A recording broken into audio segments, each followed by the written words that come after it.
Três histórias. Três pessoas. Um garoto que aparecia quando chamavam seu nome. Uma armadilha na estrada nevada, onde ajudar era o erro. E um tio terapeuta que usava sonhos para controlar uma criança. Essas são as três histórias reais e perturbadoras de terror que você vai ouvir agora. Vamos começar!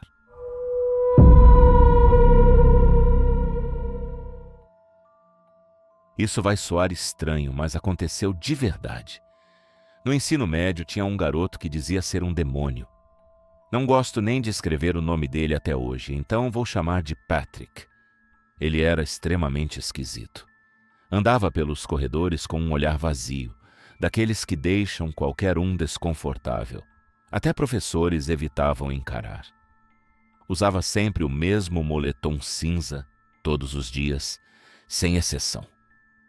Nunca tirava os óculos escuros, nem dentro da sala.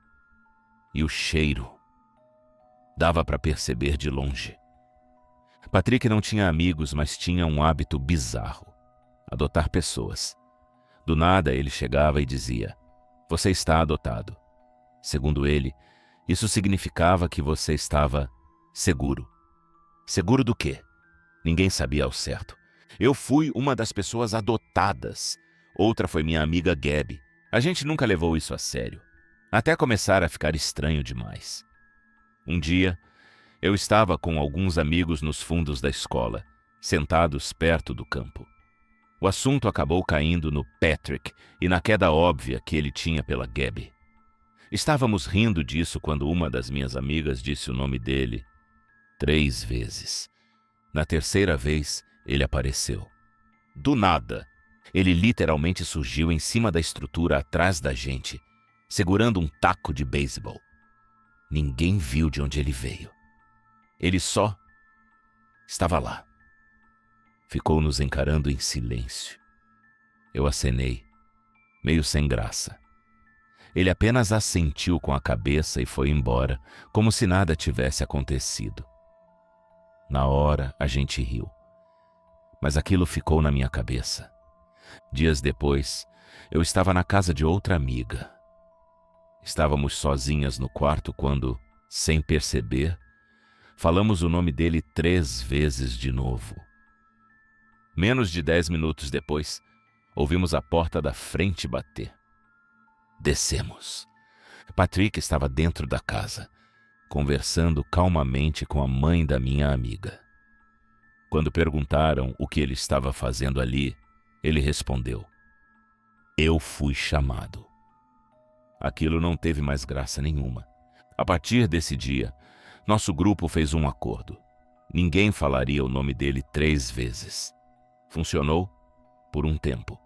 Até um dia na casa de um amigo. Contamos toda a história para ele, mas ele não acreditou. Para provar que era besteira, ele disse o nome do Patrick 3 vezes, rindo. Nada aconteceu. Ele ficou se achando certo. Só que alguns minutos depois, Patrick pulou o muro do quintal. Simples assim. A conversa morreu na hora. Ele ficou olhando para a gente em silêncio por alguns segundos e foi embora. Nosso amigo nunca mais brincou com isso, mas o pior ainda estava por vir. Meses depois, eu estava sozinha em casa pela primeira vez. Convidei um garoto para ir lá. Estávamos no meu quarto quando, sem querer, mencionei o Patrick. Expliquei tudo. Ele riu. Eu pedi para ele não fazer aquilo. Ele ignorou e gritou o nome do Patrick 3 vezes, bem alto. Na mesma hora, o clima mudou. A chuva lá fora ficou mais forte. Um trovão estourou. A energia parecia pesada. Fui até a janela e vi uma silhueta parada na minha garagem, olhando direto para minha janela. Eu fechei a cortina na hora e corri para trancar todas as portas. Quando olhei de novo, ele estava no quintal da frente, parado, imóvel, me encarando. Entrei em pânico. Comecei a repetir: "Eu estou adotada", várias vezes, sem nem pensar direito. O garoto tentou me acalmar, mas eu só conseguia olhar para a janela. Então, de repente, Ele sumiu. Na manhã seguinte, fui até o quintal. No canto do terreno encontrei o moletom dele. E dentro, várias coisas minhas que eu nem lembrava de ter perdido.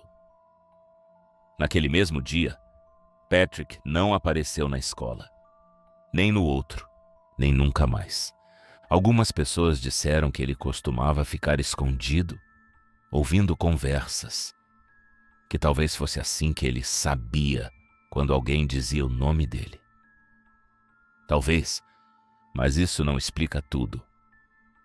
Até hoje, quando penso nisso, ainda parece que de alguma forma ele estava sempre por perto, só esperando alguém chamar.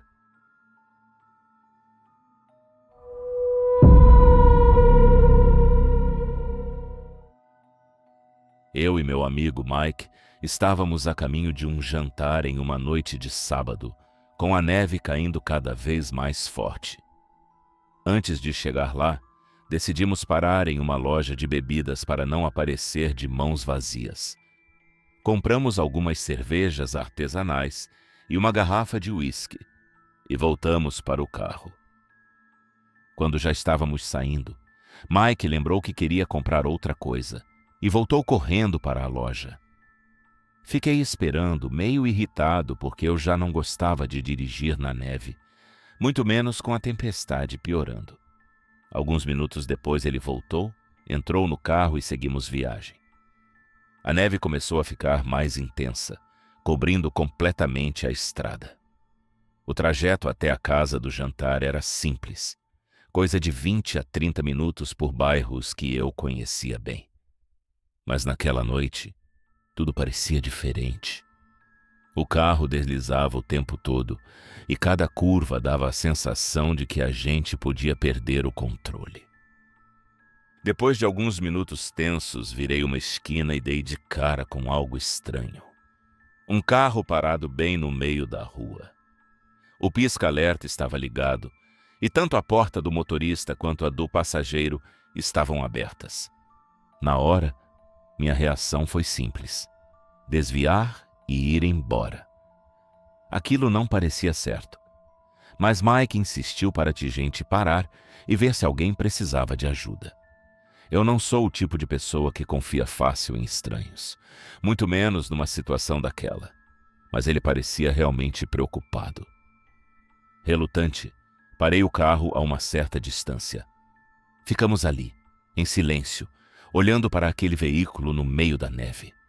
Nada se movia, nenhuma pessoa por perto, só o barulho do vento e o alerta piscando.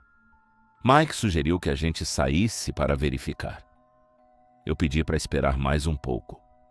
Alguma coisa estava errada, eu sentia isso. Mesmo sem ter prova nenhuma, aquela cena não parecia natural. Depois de alguns minutos sem acontecer nada, ele perdeu a paciência. Abriu a porta e saiu do carro antes que eu pudesse impedir. Fiquei observando ele caminhar até o carro abandonado, com um aperto no peito. Foi aí que tive a sensação de ver algo se mexendo, bem de leve, perto do carro. Não sei explicar.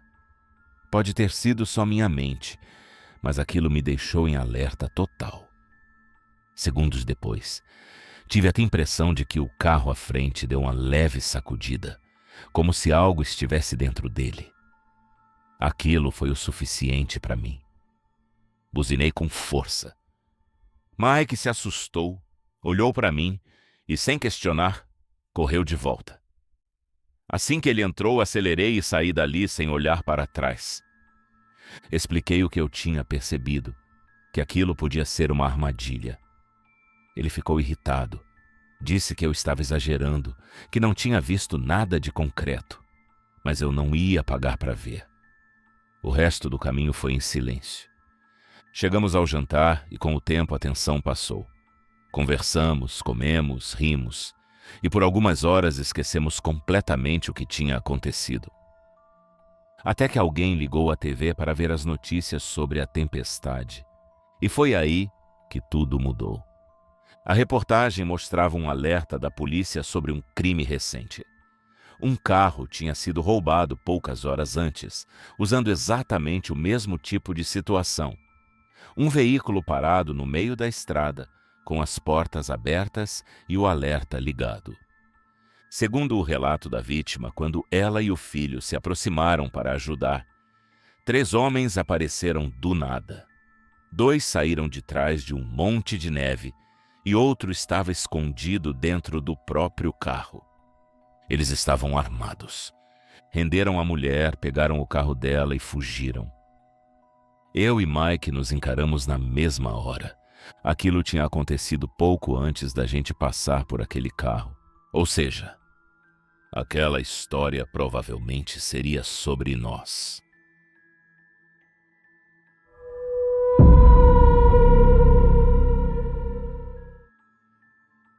Isso aconteceu quando eu era criança, há mais de 30 anos. Algumas partes podem estar meio confusas, mas eu lembro bem do que realmente importa. Eu tinha cerca de 10 anos e vinha de uma família enorme. Meu pai tinha muitos irmãos, então reuniões de família eram sempre cheias de gente. Tios, primos, pessoas que eu mal reconhecia, mas que pareciam me conhecer muito bem. Todos os verões, a família se reunia em uma casa de praia gigantesca que pertencia aos meus avós. Era praticamente uma tradição. Sempre tinha alguém lá. Nunca estávamos sozinhos. Eu gostava disso. Me dava a sensação de que eu nunca estaria isolado. Entre todos os adultos, meu tio era o meu favorito. Ele era carismático. Sabia conversar com crianças e sempre parecia entender exatamente o que dizer. Além disso, ele era terapeuta. Eu confiava nele mais do que em qualquer outro adulto. Foi naquele verão que tudo começou. Eu passei a ter pesadelos. Não eram sonhos comuns. Eram intensos, perturbadores e pareciam reais demais. Não havia um padrão claro, mas todos envolviam medo profundo. Solidão, perda, situações que me deixavam emocionalmente destruído. Uma noite em específico nunca saiu da minha cabeça. Eu sonhei que acordava normalmente, descia para tomar café e não havia ninguém. A casa inteira estava vazia. Eu corria pelos quartos, chamando meus pais, meus irmãos. Ninguém respondia. No fim, eu só sentava no chão do meu quarto e chorava, completamente abandonado. Depois de várias noites assim, eu procurei meu tio. Ele ouviu tudo com muita atenção. Anotou coisas em um caderno, fez algumas perguntas e disse que aquilo vinha de algo dentro de mim, algo que eu não estava percebendo. Dias depois, ele disse que havia descoberto o problema. Segundo ele, eu guardava ressentimento dos meus pais, que mesmo sem perceber, eu estava frustrado com eles. Aquilo não fazia sentido para mim. Eu amava meus pais, sempre fui obediente, nunca tive motivos para sentir raiva. Mas ele era o adulto, era o especialista. Ele disse que para resolver aquilo eu precisava mudar meu comportamento, começar a dizer não, discutir mais, me impor. E eu fiz. Por alguns dias eu fui outra pessoa. Respondia mal, desobedecia, criava conflitos. Meus pais ficaram preocupados. Eu me sentia péssimo, mas achava que aquilo iria acabar com os pesadelos. Não acabou. Na verdade, piorou. Os sonhos ficaram mais intensos, mais vívidos, mais assustadores. Eu estava exausto, com medo de dormir. Voltei a falar com meu tio. Dessa vez, ele disse que havia mais uma coisa que poderíamos tentar. Mas ele parecia hesitante. Depois de insistir muito, ele disse que só me contaria se os pesadelos continuassem. Naquela noite, eu fui dormir apavorado. Mas algo diferente aconteceu. Eu acordei no meio da noite, antes de qualquer pesadelo começar. Fiquei imóvel na cama sem saber por quê.